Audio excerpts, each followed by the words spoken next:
Elizabeth McGreevy, the juniper lady. I think she's doing a class right now, and hopefully there's going to be a lot of people at her class. And she talks about how there's so many myths about the juniper that people think it's such an evil beast, and it's not really. But anyway, she was on the radio the other day saying, you know, it's Texas. It's hot. If you don't like it, move. Yeah. Good attitude. Good attitude. Yeah, and pray for Thanksgiving and air conditioning. Okay, so hey, I'm Rosina Newton, and this is Roger Igo. Yay. Maybe Rosina can give us a brief history of the background of the Natural Gardener, when we started here and all of that, just briefly. You didn't tell me I was going to do that. Just kidding. So, Jane Dromgoole tells me that they moved here in August of '93. Neither one of us were here then. And the store used to be a house where the cash registers are right now. Used to be the garage. And for those of you who have been coming for a while, you've seen lots of changes. I mean, I go away for my weekend, come back, and there are changes. But let's see, the herb garden seems like that was one of the first things that was a nice formal thing put in, other than the veggie garden. The veggie garden has been here almost since the beginning. Jane said, well, we moved in August, so I don't think it was '93. It must have been '94 that they put it in. Maybe winter of '93, '94. And it's been going ever since. And that's the main focus, is the purpose of all the grounds is to prove to people that you can do it organically and have it look good. Because especially back then, people were not convinced. Right now, people, you know, it's almost second nature that we know organics are good. But back then, John was fighting an uphill battle. He was, you know, much maligned. He was criticized. I think I remember being in college and they were criticizing him. I don't know. That's probably my imagination. But so '99 is when this butterfly garden was built, and if we could fly over it, you could see that each one of these beds is like a butterfly's wing. These two.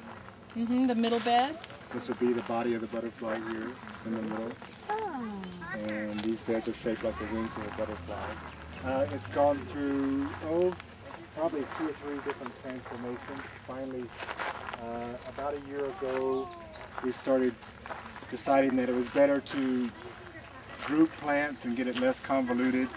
The impact is much greater doing it that way. Instead of having this plant here and then another one over here and just all mixed up, so we started grouping everything in different areas, and now I think it's the best that it's ever been.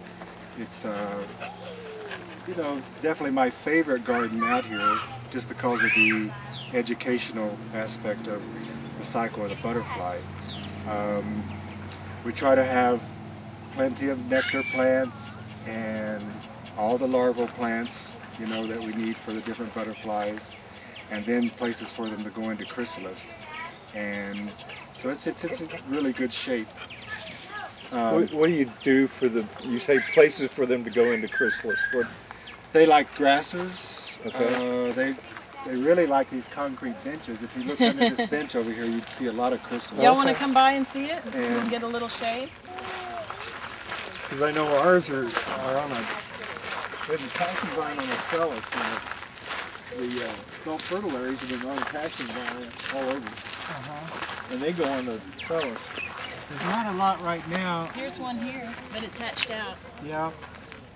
Most of the chrysalis you see under here are the pipevine swallowtail, and their larval food is the white-veined Dutchman's pipevine, which is solid. Here you can see some back here and see the caterpillars on it. That is that purple iridescent blue butterfly that's just flying around. There's a caterpillar right now. But this plant forms a tuber under the ground like a sweet potato. So they'll eat the whole thing to the ground, stem, leaves, seed pods, everything. 1 week later, it's coming back. Right.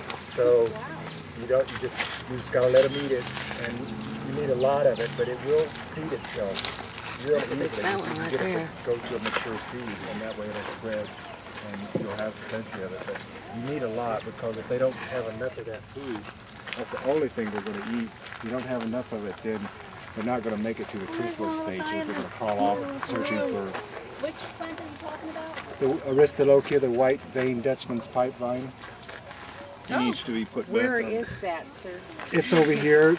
Like I said, There's the a tiny caterpillars bit have left eaten behind that planter box there. just about all of it. But there is some, here's some nice, I'll just pick a leaf and pass it around. It has a very strong smell if you kind of rub it and smell it. So if I have a couple that are, say, bigger than that, probably next year I might get butterflies. Oh yeah. Okay. And it's also the larval for the another swallowtail. It's the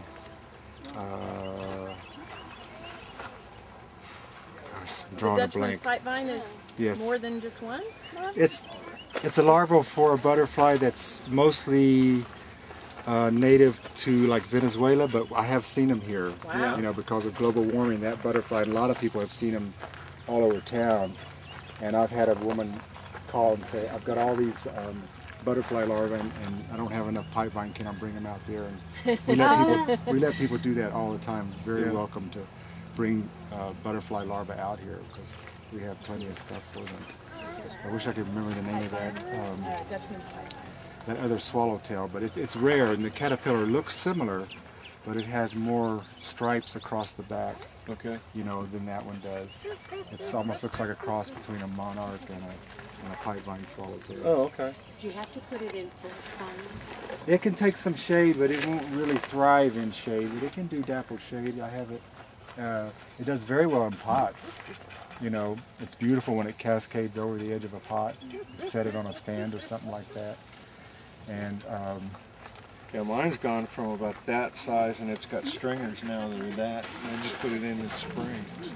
I would say that's probably for me the most important larval food for this area, because that butterfly is here most of the year. Yeah. You know, When do you plant it? you can plant it right now. I think we have some beautiful 1 gallon pots of it I saw, and we don't get it very often, so it's good to buy it when you can get it. But it's a great butterfly plant. Used to, we would never get it in stock, and Roger would be out here digging up, right? I dig little up plants. little plants and giving them away, or But once you selling have them. it, then you're going to have it forever because of that tuber in the ground. It's not going to die. You said you grouped them in a certain way. What was the logic behind how to group the plants you grouped? Well, first of all, we decide what wants shade and what's full sun, and then it's pretty much just height differences. You know, we put our taller things toward the middle of the beds, and then we graduate out to a lower height stuff, and then of course we have to switch out the color, the annual color. Cool season, warm season, because that's mostly the nectar plants for the butterflies. Lantana is a great nectar plant. There's not, you know, a whole lot of perennials that are, the annuals are like pentas, gomphrena, zinnias are wonderful. They're really good nectar plant. We have a eupatorium over here, odoratum, this green one that you see, this mound of it, that only blooms in the fall, but it's timed itself perfectly with the monarch migration. So that's a real important plant. It's the one she's pointing to over there. That's an incredible show when the monarchs are migrating, and that's in full bloom. It's just like there's these many monarchs as flowers. I mean, it's incredible. And is this the first year or the second year y'all have decided to take it from, what, 10 feet down so it'll bloom lower? I think this is the first year that we really did it across the board and did it, you know.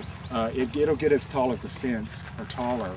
And so it's a mist flower, but not Greg's mist flower. No, it's a blue mist flower. Greg's mist is a blue mist also, but Greg's mist stays much lower and blooms all summer.